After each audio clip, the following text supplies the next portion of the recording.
머리 숙여 감사하는 저 농부가 우리 교회 최진남 집사님입니다. 충북 음성에 농원을 하고 있고요. 과일 사과밭은 저 안동에 가서 또 나무밭에 가서 찍었다고 그래요. 하늘을 돌아보면서 하나님 은혜를 감사하는 우리 오늘 추수 감사 주일입니다. 여러분 오늘만이라도 하나님 은혜에 감사하는 여러분 되시길 바랍니다. 이 감사는 정말 누구나 할 수 있는 거지만은 감사는 아주 신비한 능력이 있어요. 하늘 문을 여는 비밀 열쇠가 감사예요. 여러분, 감사는 행복의 문을 열기도 하고요, 하늘 창고 열기도 하고, 감사는 우리의 삶을 새롭게 만들어주는 능력이 이 감사에 담겨 있는 거예요. 우리 감사는 하나님이 주신, 우리에게 주신 기쁨이고 행복이고 축복입니다. 오늘 추수감사절을 통해서 여러분들이 하나님 앞에 다시 한번 감사의 마음으로 여러분들의 삶이 풍성해지는 그런 은혜가 있기를 우리 예수님 이름으로 축복합니다. 오래전에 우리 교계에 아주 훌륭한 목사님 계셨는데, 이분이 북한에 다녀온 적이 있어요. 그때는 북한에 왕래하기 정말 어려울 그런 때인데 한 30년쯤 전 같아요. 그분이 북한에 다녀와 사시는 말씀이, 제가 북한에 가보니까 남한에 있는 것들이 거기 없는 게 너무 많다, 너무 많이 비교되니까 그 중에서 제가 이제 마음에 남는 게 이런 거예요. 우리가 사용하는 이 단어들, 그 중에서 북한에 없는, 서지 않는 단어가 2개가 있대요. 우리는 정말 많이 쓰는 단어인데 거기는 그게 없다는 거예요. 그 첫 번째가 사랑합니다, 이런 단어가 없대요. 그리고 감사합니다, 이런 단어를 쓰지 않는다는 거예요. 여러분, 우리의 삶 속에 이 사랑을 빼버리고 감사를 빼버리면 뭐가 남겠어요? 정말 삭막하지 않겠어요? 그 사회가 어떤 사회인지 우리가 좀 이렇게 유추해지는, 상상할 수 있는 그런 이야기예요. 여러분의 가정에는 얼마나 이 감사라는 단어들을 많이 쓰고 있습니까? 우리의 이 삶 속에 이 감사를 빼고 나면 정말 아주 메마른 사막 같은 그런 사회가 되어버리죠. 그런데 이 삶이라는 것을 우리 성경이 기록한 헬라에 보면은 3가지 단어가 나와요. 그 첫 번째 단어가 푸시케라는 단어예요. 이것은 사람이 기본적으로 생물학적인 신진대사를 말한다 그래요. 밥을 먹고 소화를 시키고 화장실 가는, 요것도 삶이거든요. 푸시케의 삶이라는 거예요. 우리 어린 아이는 푸시케밖에 할 줄 몰라요.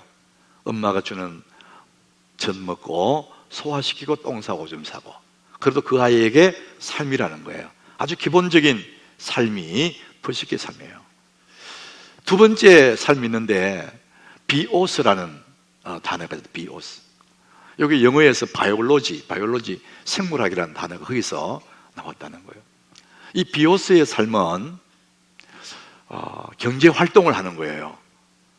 기본적인 먹는 것, 소화시키고 이걸 위해서 경제 활동을 하는 겁니다. 농부가 농사를 짓고 땀을 흘리고 수고하고, 직장에 가서 일하고 사업을 하고 아이들이 공부를 하고 이제 활동을 하는 거예요. 이것도 삶이에요. 그래서 이것을 비오스의 삶이라는 겁니다. 이제 많은 사람들은 이제 이 푸시케와 비오스의 삶에 멈춰요. 이게 다인 줄 알아요. 그런데 더 차원 높은 삶이 또 하나가 있습니다. 그게 조에라는 단어입니다. 이 조에라는 단어는 여기에서 영어에 joy라는 단어가 왔다 그래요. 기쁨. 이 푸시케와 비오스는 내 몸을 관리하고 유지하는, 거기에 맞춰져 있어요. 관심이 거기 맞춰져 있어요. 그런데 이 조에는 하나님과 나와의 관계, 거기서 누리는 기쁨, 이 관계를 얘기하는 거예요. 그리고 너와 나의 관계에서 오는 행복, 누림, 기쁨, 이것을 조에의 삶이라 그럽니다. 우리는 이 3가지 삶 중에서 사람들이 어디에다 중점을 두느냐? 수많은 사람들이 앞에 푸시케와 비오스의 삶에 올인한다, 인생을. 그러나 진짜 우리 인생의 기쁨과 의미, 만족은 조애의 삶에서 오는 거예요. 관계에서 온다는 것이죠. 여러분의 삶 속에 나는 어디에 초점을 두고 사는가, 우리가 한번 생각해 보면 좋을 것 같아요. 오늘 제가 이 말씀을 나누며 서두에 이 말씀 드리는 이유가 있습니다. 이 누가복음 17장에 10명의 나병 환자, 문둥병자 환자들 나옵니다. 이 사람들은 몸에 병든 것이 슬픈 이야기지만 그 병든 것 때문에 조애의 삶이 깨지는 거예요. 관계가 깨져버린단 말이죠. 레위기 13장 46절에 보면은 이 나병 환자들을 말해서 이렇게 말합니다. 병이 있는 날 동안에는 늘 부정할 것이라. 다른 병도 그렇지만 특별히 이 나병은 부정하다고 분류하는 겁니다. 그래서 그가 부정하기 때문에 혼자 살되 진 밖에 살지니라 이렇게 말합니다. 다른 병이 들면은 가족이 돌봄을 받고 그렇게 함께 살지만은 이 문둥병, 나병 환자 들면은 옮아갈까봐 혼자 살되 어디 사느냐면 진 밖에 살아야 된대요. 이 레위기서가 기록될 때는 이스라엘 백성들이 광야에 있었기 때문에 그 진 밖이라 그러면은 그들이 이스라엘 백성들이 텐트를 치고 장막을 치고 함께 모였었는데 이 큰 진 안에 있었는데 이 나병 환자들은 이 진 속에 있으면 안 되고 저 밖을 나가야 돼요. 저 밖에 혼자 굴을 파고 들판에 혼자 그렇게 사는 거예요. 너무 슬픈 거죠. 이제 가나안 땅에 들어와서도 마찬가지죠. 예루살렘 성 안에 살지 못하고 성 밖에 저 어느 광야에 가서 혼자 굴을 파고 거기서 숨을 죽이며 살다가 죽는 거예요. 이게 문둥병자의 슬픔입니다. 이들의 슬픔은 몸에 병 낫는 것보다도 더 힘든 게 뭐냐, 가족과 함께 떨어지는 조애의 삶이 깨어지는, 관계가 깨어지는 거예요. 이게 너무 슬픈 거죠.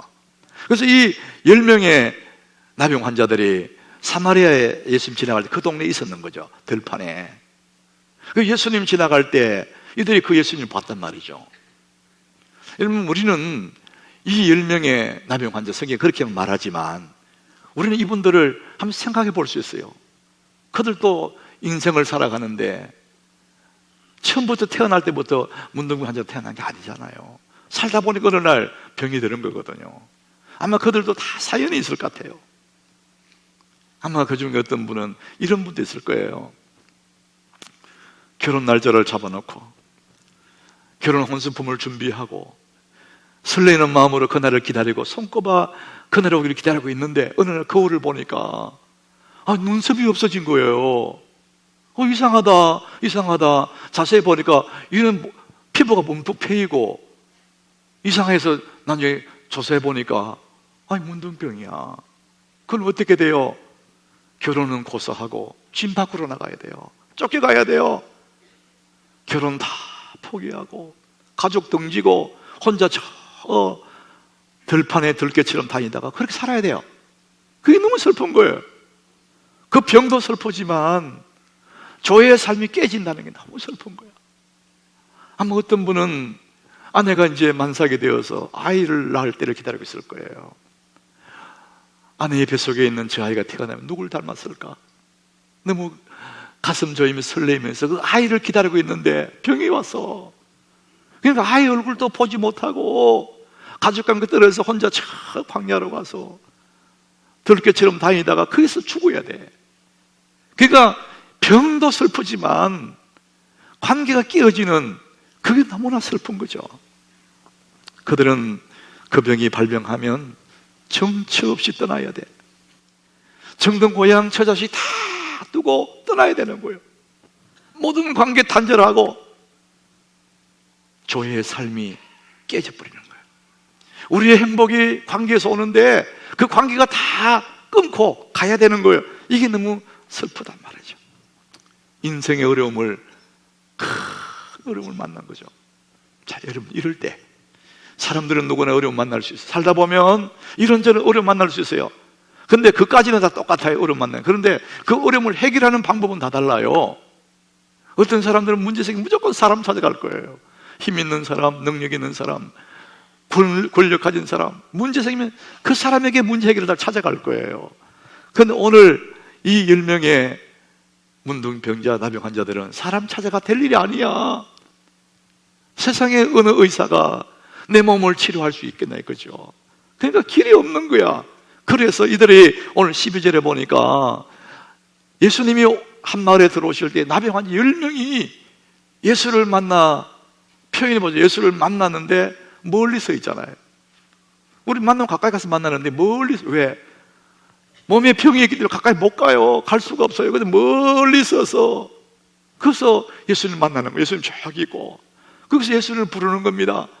13절에 보니까 소리 높여 불러요. 저기 멀리 있으니까, 예수님 우리를 불쌍히 여겨주세요. 목매이는 소리로 우리를 좀 불쌍히 여겨주세요. 그 속에는 이 몸의 병 때문에 사랑하는 가족도 못 보고 우리 이렇게 살다 죽게 됐습니다. 예수님 우리를 불쌍히 해달라 소리 질러요. 사랑하는 여러분, 인생의 모든 문제의 답은 예수님께 있는 줄 믿으시길 바랍니다. 세상의 그 어떤 문제도 예수님께 오면 살 길이 있습니다. 이 사람들이 지금 예수님께 온 거예요. 야고보서 5장 13절에 성경이 이렇게 말합니다. 너희 중에 고난당하는 자가 있느냐? 살다 보면 이런저런 고난을 만나요. 너희 중에 고난당한 있냐? 그러면 어떻게 하냐? 그는 기도할 것이라. 우리의 소망이 예수님께 있는 줄 알고 예수 이름으로 부르짖으라는 거예요. 너희 중에 즐거워하는 자가 있느냐? 이런 일 저런 일 잘 풀린 자가 있느냐? 그때도 여전히 우리의 소망이신 예수님께 찬송하라는 거예요. 여러분, 우리 인생의 모든 문제는 주님께 있는 줄 믿으시기를 바랍니다. 시편 50장 15절에 이렇게 말합니다. 환난 날에 나를 부르라. 너희가 환난을 당했느냐? 그럴 때 괴로워하고 답답해하고 울고 잠 못 자고 병들고 하지 말고 환난 날에 우리의 소망인 주님 이름 불러라는 거예요. 환난 날에 나를 부르라. 내가 너를 건지리니 네가 나를 영화롭게 하리로다. 우리의 모든 문제의 답은 예수님께 있는 줄 믿으시길 바랍니다. 어떤 사람도 주님께 나올 수 있습니다. 온몸에 피가 줄줄 흐르는 그런 사람도 예수께 나올 수 있고, 고관 대작들도 예수께 나올 수 있습니다. 누구든 주님께 나올 수 있습니다. 그리고 그 문제를 가지고 주께 나오면은 인생의 답, 정말 아름다운 답을 하나님 우리 주시거든요. 인생의 모든 문제의 답은 주님께 있습니다. 자, 이 사람들이 멀리 있어서 예수님께 예수님 우리를 좀 불쌍히 해달라고 소리 지르니까 예수님이 말씀하세요. 즉시로 응답하시는 거죠. 14절에 이렇게 말씀합니다. 우리 같이 한번 읽어보겠습니다. 보시고 이르시되 가서 제사장들에게 너희 몸을 보이라 하셨더니 그들이 가다가 깨끗함을 받은지라. 자, 여러분 이 말씀 보면은요, 너희 몸을 제사장들에게 보이래요. 왜 그러냐면은 문둥병 환자들이 가족에 가려면은 제사장들에 가서 다 나았다 확인해 줘야 가족에 갈 수 있거든요. 그래서 가라, 제사장들에게 보여라 그랬거든요. 그러면은 몸을 낫게 해줘야 갈 거 아니에요. 근데 오늘 성경에 보니까 그들이 가다가, 아직도 몸에 병이 그들인데 가다가 깨끗함을 받았다는 거예요. 여러분 이게 너무 중요한 거예요. 가라, 그래서 가다가 나았다. 이 사람들이 막 소리 질러서 예수님 우리 불쌍히 여겨주세요 울면서 엎드리고 예수님 우리 제발 좀 고쳐주세요 이래 다 했다 할지라도 예수님이 가라 그랬을 때에 가지 않았다면 그들은 여전히 병중에 있을 거예요. 우리는 그래서 기도만으로는 부족합니다. 기도했다면 하나님 말씀 따라 행하는 거예요. 그래야 거기에 역사가 일어나는 겁니다. 여러분 하나님 말씀은 우리 삶에 적용하고 그 말씀대로 행하면 거기에 하나님의 기적이 일어나는 거예요. 여러분 기도만 하게 되는 게 아닙니다. 그 말씀 따라 순종해 가야 되는 것이죠. 이들은 예수님이 가라 그랬을 때에 아마 마음이 불편했을 거예요. 아니 어떻게 우리를 제사장으로 가라 그러면 낫게 해주시고 가라 해야지. 그냥 가라 하면 어떡해. 자칫하면 돌 맞아 죽거든요. 그 병으로 가까이 가면은. 근데 아마 마음이 불편했을 거예요. 근데도 이제 가다가 한참 가다가 별 생각 다 들 거예요. 한참 가다가 10명이 가다가 보니까 옆 사람이 이렇게 쳐다보니까 옆 사람 얼굴이 깨끗해진 거예요. 네 얼굴이 깨끗해졌어. 그 사람도 만져보다가 상대의 얼굴 보고 너도 깨끗해졌네. 너도 깨끗해졌네. 이 사람들이 너무 놀라가지고 팔뚝을 걷어보고 와 다 나왔구나. 배를 뒤쳐보고 우와 다 나왔네. 너무 감사해서 자기들끼리 막 부둥켜 안고 막 펄펄 뛰고 울면서 막 땅에 뒹굴고 너무 고마워가지고 너무 감사해서 여러분, 우리는 그 장면 한번 상상해 볼 수 있어요. 세상에 천금을 얻은 것보다도 자기 몸에 이 질병이 사라지고 이제는 가족을 만나게 된 그 기쁨에 얼마나 기뻤을까? 얼마나 뛰었을까? 그런데 이 사람들은 와, 대단하다, 우리 병 다 나았어, 이야, 이제 살아서, 그리고는 그까지만 딱 하고 끝나는 거죠. 세상에 보이고 집으로 가버리는 거예요. 그런데 예수님의 관심은요, 그 다음에 있는 거예요. 사실은 이들은 병 낫는 게 목적이었지만 예수님의 관심은 그 다음에 있단 말이죠. 똑같은 상황이지만 다른 반응을 보여요. 9명은 다 제사장으로 가고 집으로 가버렸어요. 그런데 그 중에 한 사람이 예수님께 돌아와요. 자, 오늘 15절에 한번 보십시다. 그 중에 한 사람, 10명 중에 한 사람이죠. 자기가 낳은 것을 보고 큰 소리로 하나님께 영광을 돌리며 돌아와, 예수께 돌아오는 거예요. 그냥 갈 수가 없어. 그분이 너무 고마워서 그냥 가던 길을 갈 수가 없어. 돌아서서 돌아온 거예요. 그 예수님께로 옵니다. 그 다음 주에 보니까 예수의 발 앞에 엎드려요. 너무 고마워서, 그냥 주님 고마워 이렇게 할 수가, 너무 고마워서 그 앞에 엎드려 절을 엎드려서 감사하니 그는 사마리아 사람이다, 이렇게 말을 해요. 성경은 어느 한 단어도 그냥 적어 놓은 게 없어요. 그는 사마리아 사람이다, 이방인이다, 그 말이죠. 나머지 9명은 뭐냐 그러면 유대인들이라는 거예요. 예수님이 지금 이 말씀을 하시면서 섭섭해 하신 거예요. 은혜를 받은 자는 많지만은 감사하는 자는 너무나 적은 거예요. 병 나은 것으로 끝나고 나머지는 다 떠났어. 그래서 예수님이 그 9은 어디 있느냐 이렇게 말씀하시거든요. 이 10명 중에 이방인 그 한 사람은 예수께 돌아와서 엎드려서 감사하는 거예요. 감사가 너무너무 소중한 거예요. 하나님은 우리로 하여금 감사하기 위해서 이 절기를 주면서까지 감사하라는 거예요. 왜? 그래야만이 우리가 삶이 넉넉해지고 마음이 부유해지고 진정한 부자가 감사하는 사람이 되거든요. 이 좋은 감사 우리 다 알고 있는데 왜 감사하지 않을까요? 왜 감사하지 못할까요? 시편 78장 11절에 보면은 그 이유를 이렇게 설명해요. 여호와께서 행하신 것과 그들에게 보이신 그의 기이한 일을 잊었도다. 잊었다는 거예요. 사람이 살아오면서 하나님 베푸시던 그 은혜가 너무나 큰데 우리는 다 잊어버리는 거예요. 그때는 하나님 감사하며 했는데 세월 가면서 다 잊어버렸어요. 그러니까 망각해버리니까 하나님 은혜에 감사할 줄을 모르는 거예요. 그래서 시편 103장 2절에 이렇게 말씀합니다. 우리 같이 읽어보겠습니다. 내 영혼아 여호와를 송축하며 그의 모든 은택을 잊지 말지어다.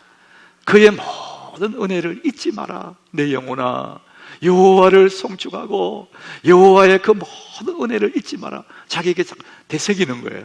하나님 은혜를 기억하시기 바랍니다. 하나님 은혜를 잊지 마시기 바랍니다. 이 9명은 다 가버렸어요. 병 난 걸로 끝났어요.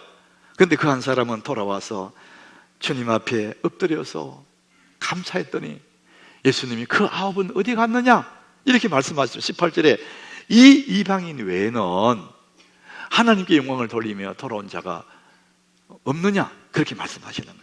이 이방인 외에는, 이 이방인 그 한 사람을 두고 하시는 건 나머지 간 사람 다 유대인들이라는 거죠. 그래서 하나님의 은혜를 그 유대인들은 수없이 받았지만 하나님께 대해서 감사할 줄 모르는 그 유대인들을 들으라고 이 비유를 말씀하시는 거예요. 그들은 누구보다도 선민이고 하나님의 은혜의 빛을 받았어요. 그런데 구원에 이르는 데까지는 나가지 못한 신앙의 낙오자들이에요. 하나님의 은혜를 감사할 줄 모르는 그 사람들은 신앙의 낙오자들이라는 것이죠. 그들은 그저 병 낫고 소원 얻고 그것이 끝이야. 여러분 새벽 기도 나와서 기도 제목 내놓고 하나님 이거 해주십시오. 우리 아이 대학 가면 끝나는 거예요. 근데 그것은 어리석은 겁니다. 병 난 것보다도 더 좋은, 몸에 막 썩어가는 병 난 것보다 더 좋은 것을 하나님 준비해 놨는데, 더 큰 은혜를 준비해 놨는데 그까지만 딱 하고 가버리면 예수님이 그 사람 다 어디 갔냐 이렇게 말씀하시는 거예요. 내가 이게 주려고 준비해 놓은 게 있는데, 더 좋은 게 있는데 그거 가지고 가버렸다는 거예요. 오늘 19절 우리 보십시다. 우리 예수님 마음을 여기서 읽을 수 있습니다.